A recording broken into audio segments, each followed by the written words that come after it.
Like और subscribe जरूर करें। कहानी अच्छी लगे तो कमेंट करें।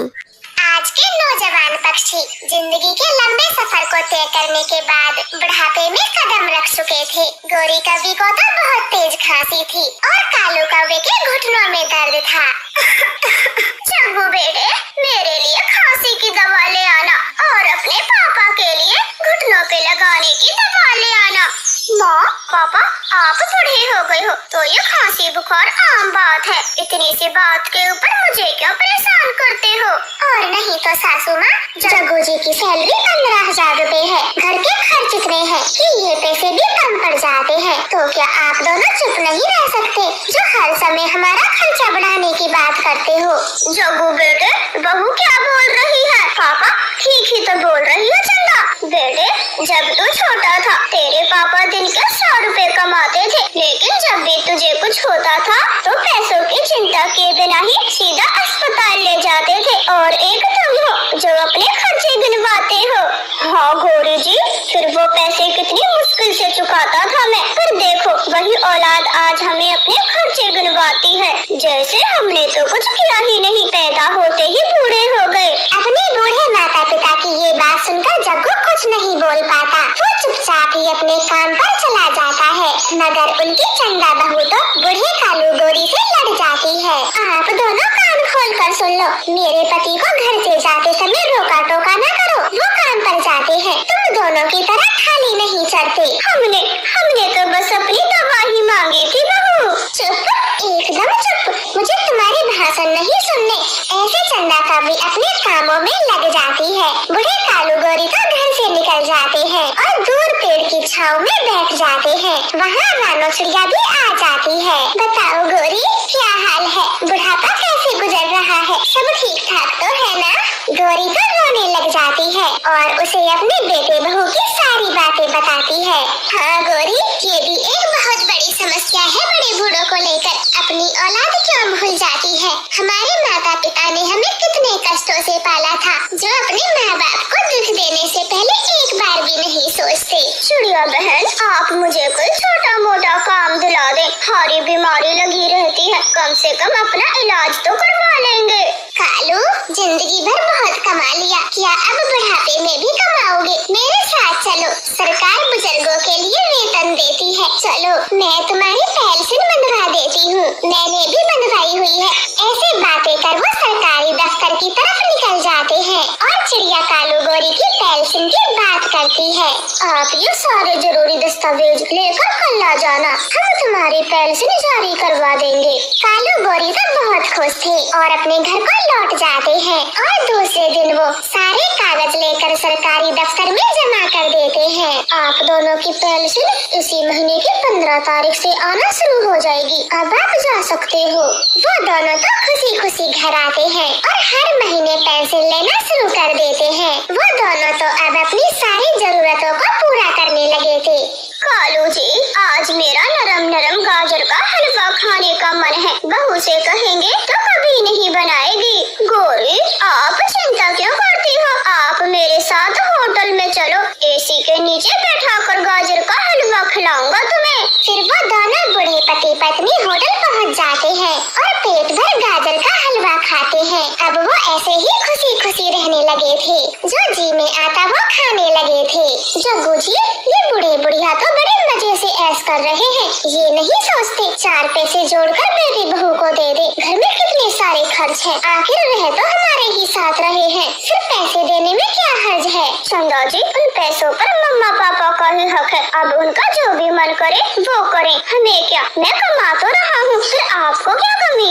ऐसे बोलकर जग्गू कौवा अपने काम पर निकल जाता है। चंदा कवि तो वो पैसे ऐंठने का भी दिमाग लगाती है। माँ जी, आपके पोते की फीस भरनी है, जग्गू जी की तनख्वाह नहीं मिली इस महीने, अगर समय पर फीस न भरी गई तो चिंकू को स्कूल से निकाल दिया जाएगा, अब मैं क्या करूँ? कालू गोरी को तो अपने पोते की ये बात सुनकर बहुत दुख होता है। बहू, तुम चिंता मत करो, हमें कल ही पेंशन मिली है, लो ये रुपए ले जाओ और चिंकू बेटे की फीस भर दो। चंदा कवि तो झट से वो रुपए ले लेती है। अब तो वो हर महीने ऐसा ही करने लगी थी। जैसे ही बूढ़े कालू गोरी अपनी पेंशन लेकर आते, वो कोई न कोई बहाना बनाकर सारे पैसे ऐंठ लेती आज खिचड़ी खाने का बहुत मन है, तो आप हमारे लिए खिचड़ी बना दें। बुढ़िया, आज मैंने पापड़ तले हैं, तो मैं बहुत थक गई हूँ, खिचड़ी नहीं बना सकती, आप वही खा ले। लेकिन मेरा खिचड़ी खाने का मन है। कोई बात नहीं बेटा,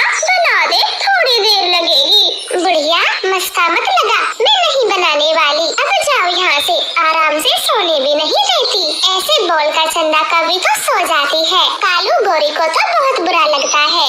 गौरी, अब चाहे बहू कुछ भी कहे, हम उसे 1 रुपया नहीं देंगे। वो ऐसे फैसला कर लेते हैं। अगले महीने उनकी पेंशन आती है। चंदा कभी तो फिर से मीठा मीठा बोलती है। माँ जी, चिड़िया की पोती की शादी है, हमारे पास किसी पर भी नए कपड़े नहीं है, अगर आप रुपए दे देती तो हम सब भी नए कपड़े पहन लेते। बहू, पैसे लेते समय मीठा मीठा, और जब किसी काम की कहो तो जहर बोलती हो। चली जाओ यहाँ से, हम तुम्हें 1 रुपया नहीं देंगे। चंदा कवि को तो बहुत गुस्सा आता है। वो दोनों को घर से निकालने का फैसला कर लेती है।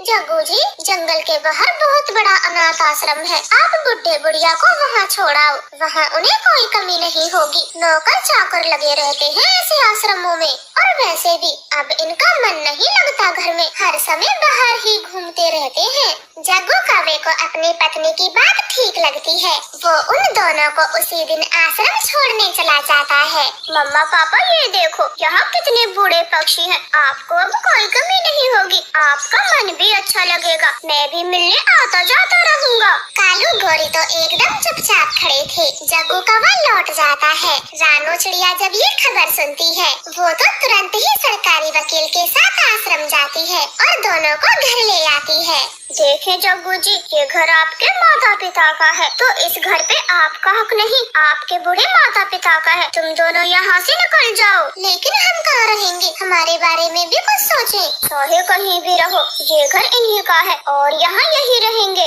वो दोनों तो बहुत डर जाते हैं और घर में रहने की भीख मांगते हैं। मम्मा पापा, हमें माफ कर दो, हमसे बहुत बड़ी गलती हो गई, जो बुढ़ापे में आपका ख्याल नहीं रखा और आपको घर से बाहर निकाल दिया। हाँ माँ जी, मुझे भी माफ कर दो, आज के बाद सबसे पहले आपकी बात मानूंगी, आप जो भी कहोगी तुरंत बना के दूंगी। अपने बेटे बहू की ऐसी बातें सुनकर वो उन्हें माफ कर देते हैं और हंसी खुशी मिलजुल कर रहने लगते हैं। अब चंदा कवि तो उनकी खूब सेवा करने लगी थी। तो प्यारे दोस्तों, इस कहानी से सीख मिलती है, अपने माँ बाप की बुढ़ापे में सेवा करना सबका फर्ज होता है। उन्हें कोई भी दुख देने से पहले अपना बचपन याद करें, उन्होंने कैसे कैसे आपका ख्याल रखा था। आपका धन्यवाद। रानो चिड़िया एक मछुआरे की पत्नी थी। उसका पति कई सालों से मछली पकड़ने का काम किया करता। उनका एक बेटा भी था। टुन्नू जी, आज मेरा मन बहुत घबरा रहा है, आप घर पर ही रहें, मछली पकड़ने ना जाएं। रानो जी, पागल मत बनो, यही तो मौसम आया है पैसे कमाने का, बाजार में मछली के दाम बढ़ गए हैं, एक दिन में बहुत कमाई होती है। ऐसे टुन्नू चिड़ा अपनी पत्नी रानो की बात नहीं मानता और अपना जाल उठाकर मछली पकड़ने चला जाता है। उनका पड़ोसी कालू कौवा टुन्नू चिड़े से बहुत जलता था, क्योंकि वो तो टुन्नू के हिस्से की मछली भी खुद ही बेचना चाहता था। आज तो टुन्नू को मार के ही दम लूंगा, फिर सारी मछलियाँ मैं बेचा करूँगा और मैं बहुत पैसे वाला पक्षी बन जाऊँगा। आज कालू कौवा नदी किनारे ही थोड़ी दूरी पर एक पेड़ में छुपा हुआ था। टुन्नू चिड़ा जैसे ही पानी में अपना जाल फेंकता है, तब कालू कौवा आहिस्ता आहिस्ता आता है और टुन्नू को जोर से धक्का दे देता है। बचाओ, मुझे कोई डूबने से बचाओ, कोई है, मैं मर रहा हूँ, मुझे कोई बचाओ। कालू कौवा तो चुपचाप खड़ा हुआ था। उसकी आंखों के सामने टुन्नू चिड़ा पूरा डूब जाता है। अब कोई दूसरा मछुआरा नहीं है जो मेरे से ज्यादा मछली पकड़ेगा, अब आराम से मैं ही मछली बेचा करूँगा। फिर कालू कौवा अपना जाल फेंकता है और ढेर सारी मछली पकड़कर बाजार चला जाता है। आज तो शाम के 6 बजे है और दिन भी गुजर गया। और दिन तो टुन्नू जी 2 बजे ही आ जाया करते थे। मैं कौवों से पता करके आती हूँ। ऐसे चिंता करते हुए मम्मा चिड़िया कौवों के घर जाती है। कौवे की पत्नी गोरी तो ढेर सारे पैसे गिन रही थी, 5000, 7000 और ये हो गए पूरे 10,000। वाह पति जी, पहले ही दिन पूरे 10,000 की बढ़ोतरी हुई है, आगे आगे तो पता नहीं क्या होगा। हाँ गोरी, जब वो टुन्नू चिड़ा मछली लेकर बाजार में जाता था तो पता नहीं, सब पक्षी उसी के पास भीड़ लगाते थे, आज तो सब मेरे पास थे। वो दोनों ऐसे बातें कर रहे थे, तभी उनका दरवाजा खटखटाते हुए चिड़िया अंदर आती है। वो दोनों तो डर जाते हैं, कहीं इस चिड़िया ने हमारी बातें सुन तो नहीं ली। अगर चिड़िया को सब पता चल गया तो मैं जेल में सड़ूंगा। कालू भैया, मेरे पति अभी तक घर नहीं लौटे, आपकी उनसे कोई बात हुई थी? नहीं चिड़िया बहन, मेरी कोई बात नहीं हुई। टुन्नू तो आज बाजार भी नहीं आया, तो मुझे कैसे पता होगा वो कहाँ है? रानो, मुझे लगता है टुन्नू तुझे छोड़कर कहीं दूर चला गया, इसलिए तो अभी तक घर नहीं लौटा। चुप हो जाएं गौरी, बोलने से पहले बात को तोड़ना चाहिए। आप मेरे सीधे साधे पति के बारे में गलत ना बोलें। ऐसे बोलकर चिड़िया वहाँ से चली जाती है। कौवे राहत की सांस लेते हैं। एक पल के लिए तो मैं भी डर गया था। चलो, सब अच्छा हुआ जो चिड़िया ने कुछ सुना नहीं। अब कहाँ ढूंढूं टुन्नू जी को, किससे पता करूँ? मैं तो बाजार में किसी को जानती भी नहीं हूँ। ऐसे रानो चिड़िया अपने पति को खूब ढूंढती है, लेकिन उसे कुछ पता नहीं चलता। ऐसे ही कुछ महीने बीत जाते हैं। मैं तो बाजार में किसी को जानती भी नहीं हूँ। ऐसे रानो चिड़िया अपने पति को खूब ढूंढती है, लेकिन उसे कुछ पता नहीं चलता। ऐसे ही कुछ महीने बीत जाते हैं। अब रानो चिड़िया को अपना गुजारा करने के लिए कोई काम धंधा चाहिए था, जिससे वो अपने बेटे का पेट पाल सके। मैं क्या करूँ? घर में 1 रुपया नहीं है और अपने छोटे से बेटे का पेट कैसे भरूँ? मम्मा, जो काम पापा करते थे आप भी वही काम करें, उस काम में बहुत मुनाफा होता था। अरे हाँ कुकू बेटे, ये तो मैंने सोचा ही नहीं। अब तो मैं कल से मछली पकड़ने ही जाऊंगी। फिर रानो चिड़िया दूसरी सुबह को ही मछली पकड़ने चली जाती है। कालू कौवा चौंकते हुए पूछता है, अरे रानो चिड़िया, आप मछली पकड़ने आई हो? कुछ पता भी है मछली कैसे फंसाई जाती है? हाँ कालू भैया, क्यों नहीं, मैं भी एक मछुआरे की ही पत्नी हूँ, तो मुझे मछली पकड़ना अच्छे से आता है। ऐसे बातें करते करते चिड़िया काफी सारी मछली जमा कर लेती है और उन्हें बेचने बाजार चली जाती है। कौवे को तो बहुत गुस्सा आ रहा था। अब ये छोटी चिड़िया भी मछली पकड़ने आया करेगी, इसे भी टुन्नू की तरह जोर से धक्का देना पड़ेगा। अरे वाह, अब मैं इन पैसों से राशन का पूरा सामान खरीद पाऊंगी। ऐसे खुश होते हुए चिड़िया घर जाती है। 2-3 दिन गुजर जाते हैं। एक सुबह रानो चिड़िया नदी किनारे बैठी हुई थी, तब कालू कौवा पीछे से आता है और चिड़िया को जोर से धक्का देता है। चिड़िया कालू कौवे को साफ साफ देख लेती है, मगर वो पानी में डूब जाती है। हो गया, चिड़िया का भी काम सफा हो गया, लेकिन इसने मुझे देख लिया। अरे मैं भी कितना बुद्धू हूँ, चिड़िया तो मर जाएगी, फिर मुझे कैसा डरूं? ऐसे कालू कौवा वहाँ से चला जाता है। चिड़िया पानी के अंदर बेहोश पड़ी थी, उसकी जान एक जल परी बचा लेती है और नदी से बाहर करती है। आप ठीक हो चिड़िया? जल परी जी, आपने मुझे मरने से बचा लिया, आपका बहुत बहुत धन्यवाद, वरना मेरा छोटा सा बेटा अनाथ हो जाता। लेकिन चिड़िया, आप नदी के पानी में कैसे गिरी? फिर रानो चिड़िया कालू कौवे की सारी करतूत जल परी को बता देती है। हो ना हो, उस कालू कौवे ने ही मेरे पति को मारा होगा। मुझे उस कौवे पर जरा भी यकीन नहीं, मैं छोड़ूंगी नहीं उसे। छोटी चिड़िया, आप उस कौवे से लड़ नहीं पाओगी, वो तो उल्टा ही आपको मार देगा। लो, ये मेरा जादुई शंख है, अब जब भी आप किसी मुसीबत में आए तो इसे बजाना, मैं दौड़ी दौड़ी तुम्हारे पास आऊंगी। फिर चिड़िया जल परी का शंख लेकर भागती हुई कौवे के घर जाती है। कालू, ये चिड़िया तो जिंदा है, पता नहीं कैसे बच गई, मैं तो मार के ही आया था। दुष्ट कौवो, मेरे पति को मारने में तुम्हारे पंख नहीं कांपे, मैं जंगल के सब पक्षियों को बता दूंगी, फिर जंगल के पक्षी तुम्हें जिंदा नहीं छोड़ेंगे, बेमौत तुम भी मारे जाओगे। कालू, देख क्या रहे हो, जब न मरी तो अभी मार दो, वरना हम मारे जाएंगे। फिर कालू कौवा अपना चाकू निकालता है, तभी चिड़िया शंख बजाती है और वहाँ पर जल परी आ जाती है। ऐसे जालिमों को तो जिंदा ही नहीं रहना चाहिए, वरना ये किसी को भी मार सकते हैं। फिर जल परी कालू का चाकू छीनकर उसी को मार देती है। गोरी कौवी के भी दोनों पंख काट फेंकती है। उन्हें ऐसे पड़े देख चिड़िया के दिल को शांति मिलती है। परी वापस से अपने तालाब में चली जाती है और उस दिन के बाद चिड़िया अपने बेटे के साथ सुकून से रहती है। आपका धन्यवाद। प्लीज हमारे चैनल को सब्सक्राइब करें और वीडियो को लाइक करें। रानो चिड़िया का पति एक लकड़हारा पक्षी था। वो घने जंगलों से सूखी लकड़ियाँ काटता और बाजार में अपने परिवार का गुजारा करता। टुन्नू जी, आज थोड़े पैसे ज्यादा कमा के ना, घर में सब कुछ खत्म हो गया। किराने की दुकान से राशन लेना है। अब तो कोई दुकानदार उधार भी नहीं देता।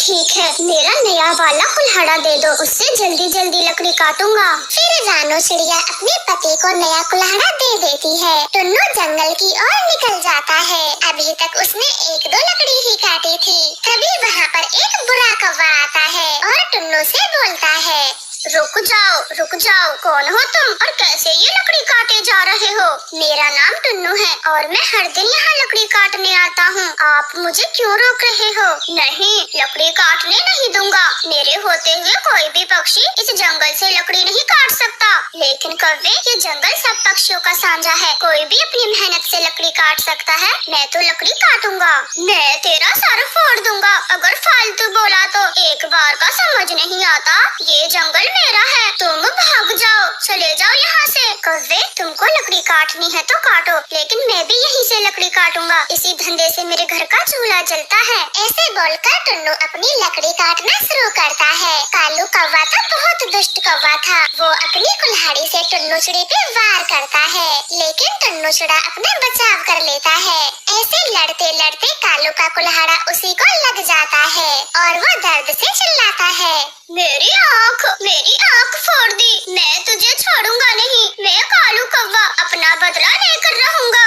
ऐसे बोलते हुए कालू कौवा वहाँ से भाग जाता है। टुन्नू भी बहुत घबरा गया था। वो बिना लकड़ी काटे ही अपने घर चला जाता है। वो हाँफ रहा था। रानो चिड़िया जल्दी से पानी लाती है। शांत टुन्नू जी, ये पानी पी ले। लगता है तुम्हें कोई खतरनाक जानवर मिल गया होगा जिससे आप बहुत डर गए। नहीं रानो, वो जानवर नहीं था, लेकिन जानवर से कम भी नहीं था। वो दुष्ट मुझे कुल्हाड़े से मार रहा था, उल्टा उसी के लग गया और मुझे धमकी देकर भाग गया। टुन्नू जी, आप उस जंगल में अब कभी न जाना, वरना वो दुष्ट आपकी जान ले लेगा। ऐसे दुष्टों से बच के रहना चाहिए, वो हमेशा हराम खाना चाहते हैं। तुम सही बोलती हो। मैं उस जंगल में गया तो वो कौवा मुझे जरूर मारेगा। मैं नहीं जाऊंगा, मैं कोई और काम देख लूंगा, लेकिन लकड़ी काटने कभी नहीं जाऊंगा। फिर टुन्नू चिड़ा उस दिन के बाद लकड़ी काटना बंद कर देता है। उनके घर में भोजन का एक दाना तक नहीं होता और एक रात वो परिवार भूखा ही सो जाता है। सुबह रानो चिड़िया की आंख जल्दी ही खुल जाती है। वो सोचती है, रात को तो मेरे पति भूखे सो गए, लेकिन अब तो उनका पेट भरना पड़ेगा। मैं उनके लिए कुछ खाने को लाती हूँ, बहुत भूख लगी होगी, मुझे अभी जाना होगा। ऐसे भोजन की चिंता कर चिड़िया घर से निकल जाती है। उसकी मुलाकात एक बूढ़ी पक्षी से होती है जो जंगल में अकेले रहती थी। बूढ़ी माँ जी, कोई काम मिलेगा? मैं यहाँ किसी काम की तलाश में भटक रही हूँ। काम तो कुछ भी नहीं है, लेकिन क्या तू मेरे लिए स्वादिष्ट भोजन बना सकती है? अपने पंख का पका के मैं थक गई हूँ। कभी नमक तेज हो जाता है तो कभी मिर्च। हाँ, क्यों नहीं बूढ़ी माँ जी, मैं बहुत अच्छा खाना बनाती हूँ, आपको खाते ही मजा आ जाएगा। फिर रानो उस बूढ़ी पक्षी के यहाँ भोजन बनाती है। रानो के हाथ का भोजन खाकर बूढ़ी पक्षी खुश हो जाती है। सच कहा था तूने, वाकई में खाना बहुत स्वादिष्ट है। ऐसा खाना तो किसी ढाबे पर ही मिलता है। मजा आ गया खा के। माँ जी, क्या ये बचा हुआ भोजन मैं अपने घर ले जाऊँ? मेरे पति कल से भूखे हैं, उन्होंने कुछ नहीं खाया। उस बड़ी पक्षी को रानो पे दया आती है। वो सारा भोजन चिड़िया को दे देती है। चिड़िया खुशी खुशी वो खाना लेकर अपने घर आ जाती है और टुन्नू को खिलाती है। चिड़िया के दिमाग में ढाबे वाली बात घर कर जाती है। वो लगातार सोच रही थी, टुन्नू जी, मैं ढाबा खोलना चाहती हूँ और आपको तो पता ही है मैं खाना भी बहुत अच्छा बनाती हूँ। हाँ रानो, क्यों नहीं, ये विचार बहुत अच्छा है। चलें, हम अभी से ढाबे की तैयारियाँ करते हैं। टुन्नू जी, हमारे पास पैसे तो नहीं है, इसलिए हम किसी खाली जगह पर लकड़ी का ढाबा बनाते हैं और उसी में अपना खाना पकाएंगे। फिर वो ढाबा बनाने की तैयारियों में लग जाते हैं। दोनों पति पत्नी दूर जंगल से लकड़ी लाते हैं और फिर कड़ी मेहनत से ढाबा तैयार करते हैं। दूसरे दिन से ही चिड़िया खाना बनाती है। टुन्नू ढाबे में साफ सफाई और ग्राहकों को खाना देता। कुछ ही दिनों में ढाबा अच्छा चलने लगा था। इत्तेफाक से कालू कौवा खाना खाने उन्हीं के ढाबे में पहुंच जाता है। वो टुन्नू चिड़े को पहचान लेता है। ये तो वही चिड़ा है जिसने मेरी आँख पे कुल्हाड़ा मारा था। मुझे एक आँख से गंदा करके ढाबे का मालिक बना बैठा है। अभी अभी मजा चखाता हूँ, छोड़ूंगा नहीं। ऐसे गुस्से में कालू कौवा बिना खाए वहाँ से चला जाता है और कुछ देर बाद अपनी जेसीबी क्रेन में बैठ कर आता है। कालू कौवा देखते ही देखते ढाबे की धज्जियां उड़ा देता है। रोनो, ये वही बुरा कौवा है जो उस दिन मुझे जंगल में मिला था। कौवे भैया, कृपया ऐसा मत करो। हमने तुम्हारा क्या ही बिगाड़ा है जो आपने हमारा ढाबा ही तोड़ दिया।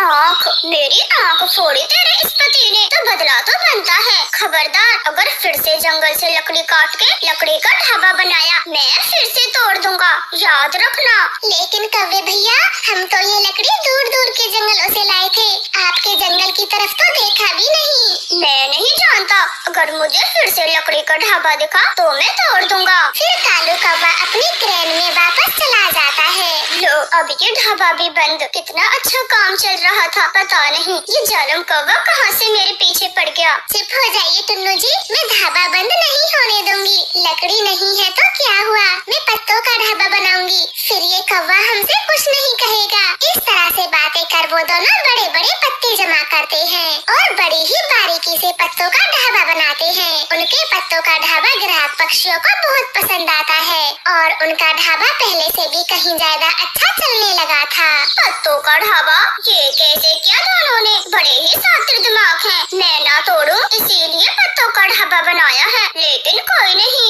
मैं भी रात को इनके ढाबे के पत्ते पत्ते उड़ा दूंगा।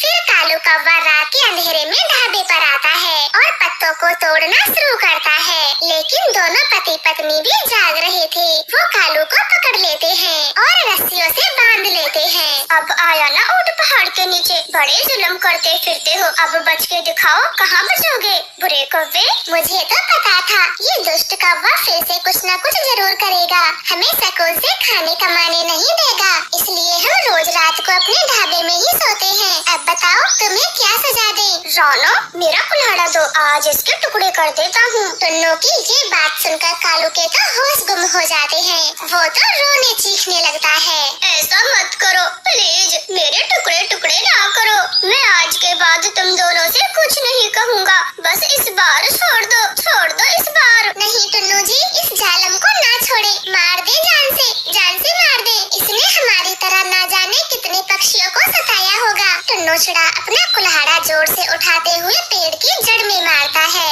कालू कौवे की तो डर से चीख निकल जाती है। मैं मर गया, मुझे छोड़ दो, मैं आज से सारे बुरे काम छोड़ दूंगा। कालू कौवा तो बहुत डर चुका था, वो डर के मारे अपनी आंखें भी नहीं खोलता, बस चीखता रहता है। बुरे कौवे, अपनी आंखें खोलो, तुम ठीक हो, हम तुम्हारी तरह जालिम नहीं है, अब जाओ यहाँ से, हमने तुम्हें माफ किया और आज के बाद किसी मासूम को ना सताना। फिर टुन्नू चिड़ा कालू कौवे की रस्सी खोलता है, कालू वहाँ से दुम दबा के भाग जाता है। उस दिन के बाद दोनों खुशी खुशी से अपने पत्तों का ढाबा चलाते हैं और कौवे से छुटकारा पाकर खुशियों भरा जीवन जीते हैं। तो प्यारे दोस्तों, इस कहानी को लाइक और चैनल को सब्सक्राइब करें। आपका धन्यवाद।